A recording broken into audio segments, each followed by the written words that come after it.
साथियों नमस्कार।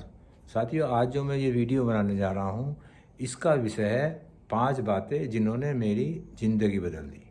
साथियों मैं उस उन बातों का जिक्र करूँगा इसमें जिनकी वजह से मेरी ज़िंदगी बदली गई है या बदल गई है।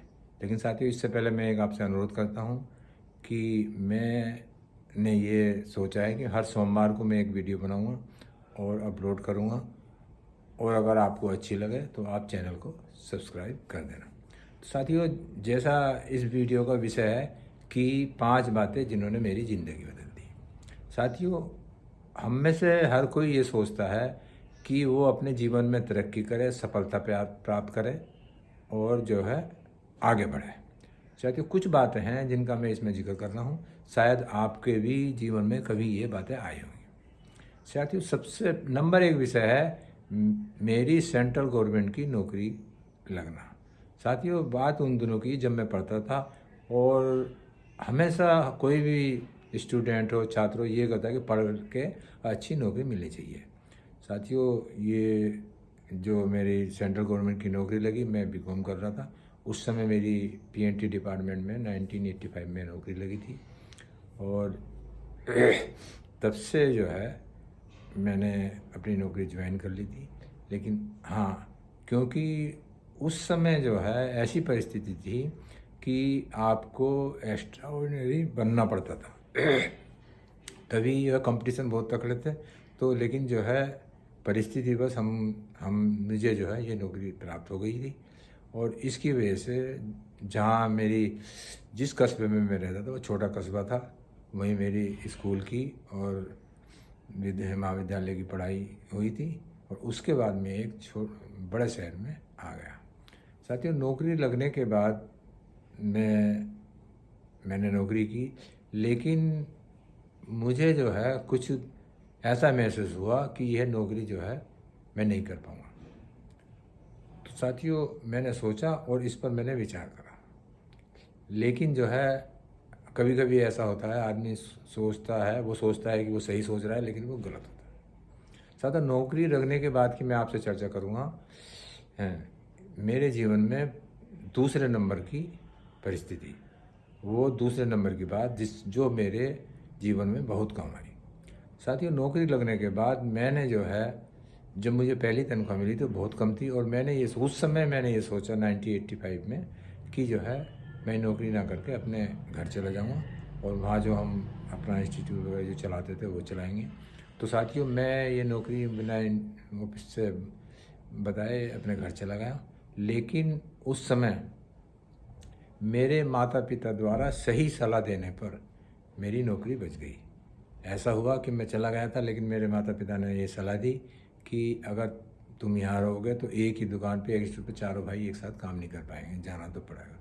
उनके काफ़ी समझाने के बाद मैं वापस आया, क्योंकि उस समय जब हमारी नौकरी एकदम परमानेंट भी नहीं थे और हमें घंटों के हिसाब से भुगतान होता था। एक महीने में 125 पेमेंट हुआ था, जो कम था। लेकिन जैसा कि आपको पता है कि परिस्थिति आदमी से क्या करवा देती हैं। जो मेरा सोचना था कि ये नौकरी मैं नहीं करूँगा, लेकिन माता पिता की सलाह के बाद मुझे जो है ये नौकरी मैंने की। और आज जब मैं सोचता हूँ कि हाँ वो मेरा निर्णय गलत था, माता पिता ने सही सलाह दी थी। नंबर 3 साथियों इसमें है एक छोटे से, नंबर 3 जो मेरे इसमें बात है वो है एक छोटे से कस्बे से बड़े शहर में आना। साथियों सेंट्रल गवर्नमेंट नौकरी के बाद मैं एक बड़े शहर मेरठ में आया। छोटे से कस्बे में मेरा जीवन बीता था। मेरठ मेरे लिए बहुत बड़ा शहर था, और आज से 30-35 साल पहले तो परिस्थिति दूसरी होती थी। लेकिन वो है ना, समय के अनुसार सब चलता रहता है, और मैंने जो है यहाँ धीरे धीरे अपने पैर जमाने शुरू करे, नौकरी हमारी चलती रही और अच्छा रहा। मतलब ये कुछ बातें ऐसी हैं जो जीवन बदल देती हैं। साथियों मेरा जीवन बिल्कुल चेंज कर दिया, और साथियों मेरी नौकरी चलती रही, और इस बीच में जो है बहुत सी अच्छी बातें भी हुई, बुरी बातें भी हुई। अच्छी बातें ये हुई, इस बीच मेरी शादी भी हो गई, 2 बच्चे, बेटा बेटी भी हैं, ये और मकान मैंने बना लिया। ये तो सुखद बात है, लेकिन दुखद ये है माता पिता का जाना, एक भाई का जाना, और कई बातें ऐसी हो जाती हैं जो जीवन में घटित होती रहती हैं। साथियों ये तीसरे नंबर का। चौथी नंबर की बात जो मेरी ज़िंदगी में आई है वो है रिटायरमेंट का दिन। साथियों नौकरी लगने के बाद कब 35 साल मुझे नौकरी करते हो गए पता ही नहीं चला। इस शहर में दूसरे शहर में करते करते 35 साल मैंने सर्विस करी है। और जनवरी 2020 में मैंने VRS वॉलंटरी रिटायरमेंट ले लिया था और अब मैं अपने घर पे सुखी जीवन व्यतीत कर रहा हूँ और बच्चे मेरे अपने नौकरी कर रहे हैं और पढ़ भी रहे हैं। तो शायद ये छोटी सी बात मैंने देखी, क्योंकि ये छोटी छोटी बातें शायद आपके जीवन में भी कभी घटित हुई होंगी। आप कभी सोचना, अगर घटित हुई तो आप भी उन्हें लिख के रख लीजिए या आप वीडियो बना के अपने पास रख लीजिए, जिससे आपको हमेशा सही रहे। साथियों जो पांचवी बात है मेरे जीवन में, उसने मेरा जीवन बिल्कुल ही बदल दिया, मतलब जिसकी मुझे कभी उम्मीद नहीं थी। साथियों हुआ ऐसा, रिटायरमेंट के 2 साल बाद 3 दिसंबर 2021 को साथियों मुझे हार्ट अटैक हुआ और मेरी परिस्थिति क्रिटिकल हो गई। और जब बाद में डॉक्टरों का चेकअप करने के बाद मुझे बाईपास सर्जरी की सलाह दी गई। साथियों उनकी सलाह के बाद मैंने 14 नोएडा में अपना हार्ट की बाईपास सर्जरी करवाई। आज 4.5 महीने करीब हो गए हैं मैं दिखाने जाता हूँ और घर पर रहकर ही स्वास्थ्य लाभ ले रहा हूँ। साथियों ये कुछ ऐसी स्थिति हो जाती है जो आदमी कभी सोचता नहीं है, क्योंकि मुझे कभी भी मैंने ये नहीं सोचा कि मेरे जीवन में कभी हार्ट अटैक भी पड़ेगा, क्योंकि थोड़ा सा मैंने अपना लाइफ स्टाइल बदल रखा था, योगा करना, घूमना, साइकिलिंग करना, लेकिन कब क्या हो जाए जीवन में कुछ पता नहीं चलता है।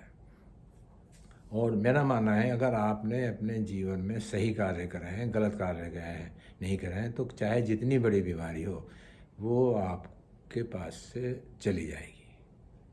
ये तो आपको ही सोचना है कि आपने क्या अच्छे काम करे हैं, क्या गलत काम करे। मेरा ये मानना है।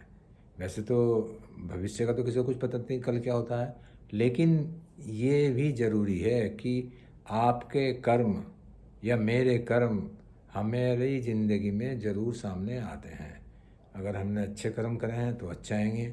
शायद मेरे से कोई गलत करे होंगे जिससे मुझे हार्ट अटैक आया, लेकिन उसकी विपरीत मैं सोचता हूँ शायद मैंने अच्छे कर्म भी करे हैं जिसकी वजह से जिस बीमारी से मैं बच के निकल गया। शायद ये छोटी छोटी बातें हैं जिससे जो है ज़िंदगी बदल जाती है। मेरी ज़िंदगी में ये 5 बातें इतनी महत्वपूर्ण हैं कि मैं इन्हें हमेशा याद करता हूँ, कि आज रिटायरमेंट के बाद भी मैं माता पिता द्वारा वो सलाह दिए जाने की वर्णन आज तक याद करता हूँ, जिसके कारण मेरी नौकरी बच गई और जो है मेरा जीवन में सुखमय भी था। साथियों मैंने छोटी सी चर्चा करी है, अगर आपको ये अच्छी लगे तो आप इसे ग्रहण कर लेना और बुरी लगे तो छोड़ देना। साथियों इसी के साथ मैं ईश्वर से यही प्रार्थना करता हूँ कि मेरे जितने मिलने जुलने वाले हैं, रिश्तेदार हैं, साथी हैं, वो सब जहाँ भी रहें सुखी रहें। और साथियों इसी के साथ मैं अपनी वाणी को विराम देता हूँ। नमस्कार साथियों।